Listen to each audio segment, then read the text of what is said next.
Yo, what's cooking, metal bros? It's your boy Crims here with the Megadeth. Greetings everybody. Today is a special day because the new Megadeth album is finally out, and I'm gonna sit here and listen through the entire thing while taking notes, and at the end I'm just gonna let it all out and talk about the album. I am very excited.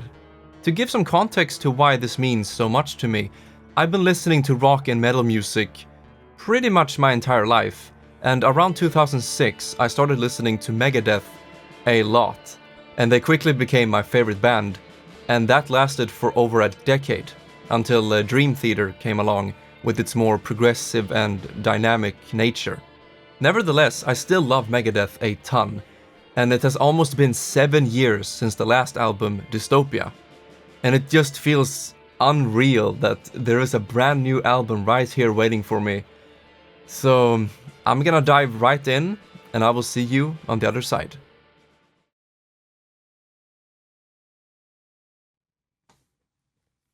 Wow. Okay, so that was The Sick, The Dying, and The Dead, the 16th studio album by Megadeth. It's fantastic to hear that Dave Mustaine still got it after everything he's been through, especially the throat cancer. But yeah, there were some great references to old songs and albums. And I made some comments here on each and every song, so we're gonna go through them, starting off with the first song, which is the title track. And what can you say about that one? I'll say, yeah. It had an atmospheric intro, which I really liked. It set the tone for what's to come. Speaking of tone, I felt like the entire tone of the album was similar to that of Dystopia. There was one section of the song where it sounds eerily like Millennium of the Blind, especially the 13 album version. I like that the title styling is like Peace Sells, ... but who's buying, or Holy Wars, ... And so we had that in this album. Near the end of the song, there was this part that sounded like the She-Wolf solo, but in a rhythm fashion. The double drum kick and the close microphone vocal was really cool. Alright, song number 2 is Life in Hell, and it reminded me a bit of Look Who's Talking, a bonus track from Dystopia. I like the clear vocals and the way Dave Mustaine sustains his hell lyric at the end of the second chorus, which then leads up to some talking lyrics, which is something I really like about Megadeth, the way they talk their lyrics in some parts. The tempo change to the bridge was nice. There was a reference to Slayer, maybe, with the Criminally Insane lyric. And then at the end of the song, we had this repeating section over and over, which was kind of like Black Friday, but maybe not as raw and aggressive, but had the same spirit. Track number 3, Night Stalkers. Marvelous speed, the raw guitars. Oh my god, it was so good. It got me hyped right away when it started. The Ice-T cameo or talking vocals, that was really cool. I was a bit skeptical at first, but then it just hit me. It just works with the style and the theme of the song. Speaking of lyrics, the double Dave vocals, holy crap, that was good. And then I think it was at the end of the second chorus, there was this kind of Master of Puppets vocal breakdown where it goes down in pitch after each delay. I don't know if it's a reference, probably not, but it reminded me of Master of Puppets. And then we had this acoustic guitar that sounded like the Silent Scorn from The World Needs a Hero album, which leads up to some meaty-ass bass guitar. Oh. And overall, I think the song was more progressive than usual, and which is something I really welcome. You know, after you have 16 albums of metal music, it's very easy to fall into the same routine and maybe have some songs that are like cookie cutter.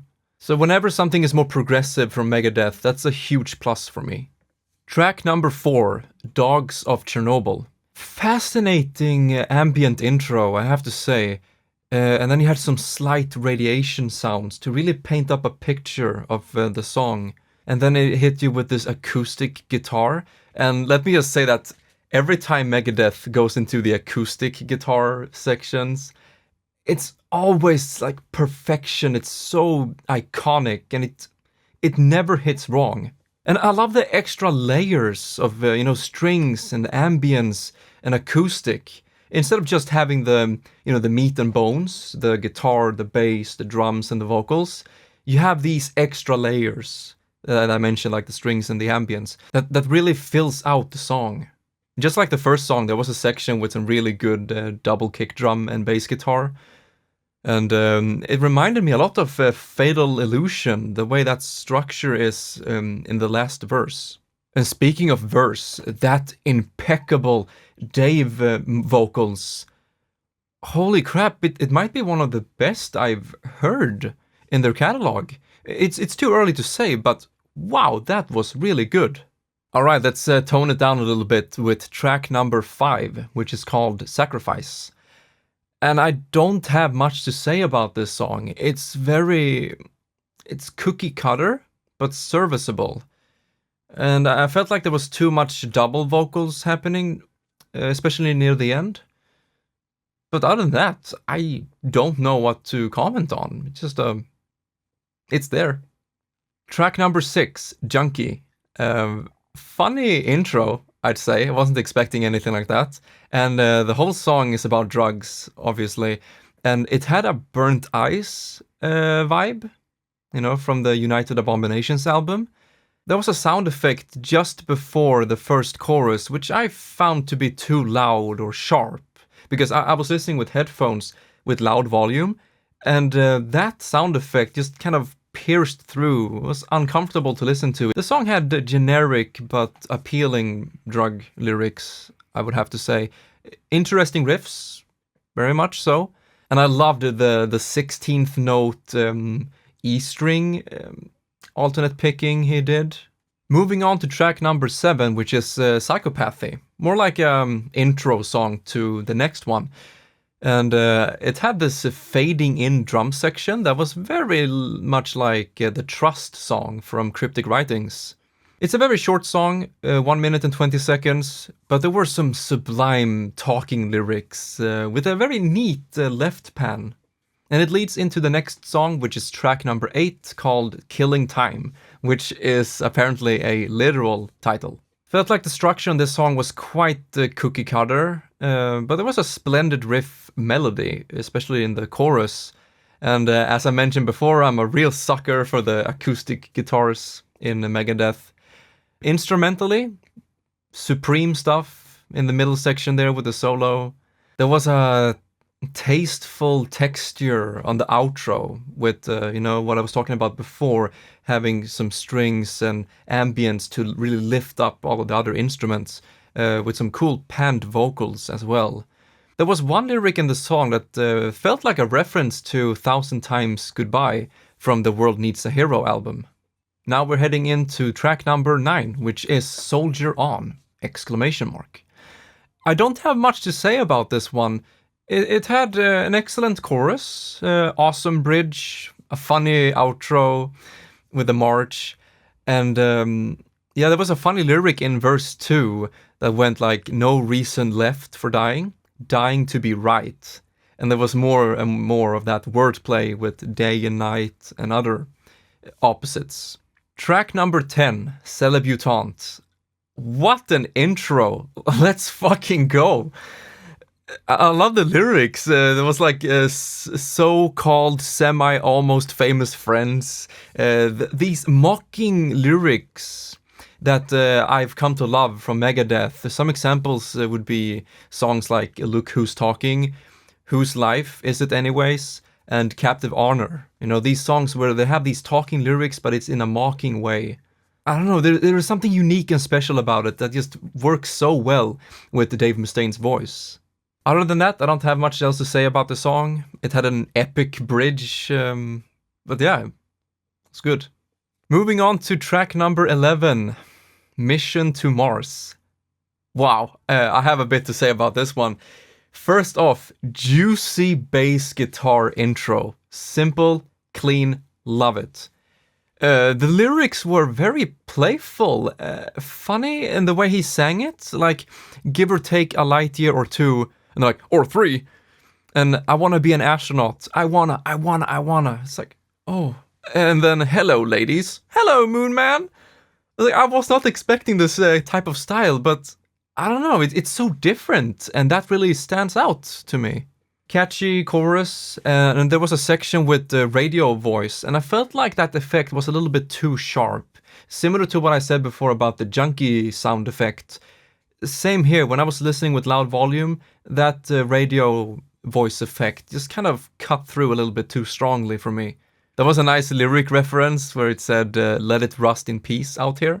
It had an interesting mix of storytelling with thrash riffs, and overall a very unique Megadeth song, which is a big plus. And I like at the end of the song when he said over, as you do when you talk over a radio, but at the end of the song he means it literally. It's over. And so we arrive at track number 12, which is the last original song of the album, titled We'll Be Back. It had a solid thrash intro, but I felt like the verse was too similar to that Fatal Illusion section near the end. But other than that, it had a good chorus, a simple but powerful bridge and solo, and a nice tempo change. But more than that, I don't have much else to say about it. And so track number 13 is called Police Truck, and it is a cover of the Dead Kennedys song. And holy fucking shit, that is a massive and juicy cover.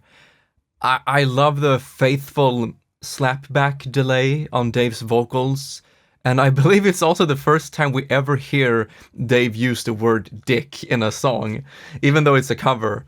Yeah, I can't say much more than that. It's just a great, chunky cover of an already great song, so check it out. And finally, we arrive at the last track of the album, which is 14, This Planet's on Fire, in parentheses, Burn in Hell. And it is a cover by guest vocalist Sammy Hagar, off of his 1979 album, Street Machine. Great cover, just like the other one. It had a beautiful vocal harmony between Sammy and Dave during the chorus. And at the very end of the song, there's this like tone dive, very quiet and slightly, but it's there, and it's, I don't know, there was something about it that I liked. But yeah, great cover, and that wraps up all of the tracks of the new album. So all in all, what can I say? Delightful mixing and mastering, on par with the Dystopia album.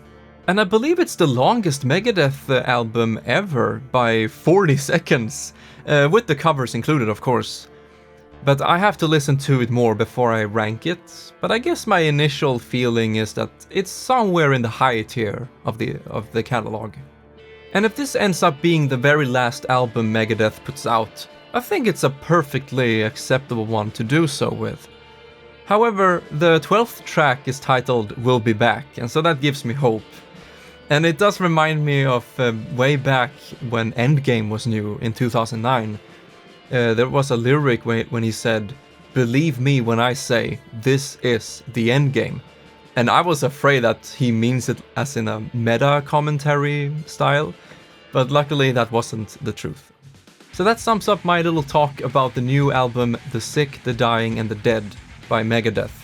And if you want to hear more about my, thoughts and feelings about their entire catalog, I have several hours of VODs when I ranked all of the albums and songs. So you can check it out. It will be in the end screen, or you can find it in the description. With that, I would like to thank you all so very much for watching this video, and I will see you in future videos. Take care.